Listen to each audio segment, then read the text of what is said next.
this is my 12 volt Evakool fridge that I bought from my generator.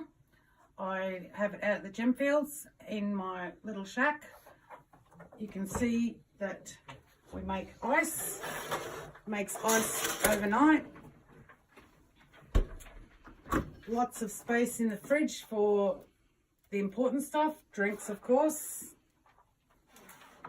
And it just runs off 3 deep cycle batteries 24/7. Haven't had a problem with it.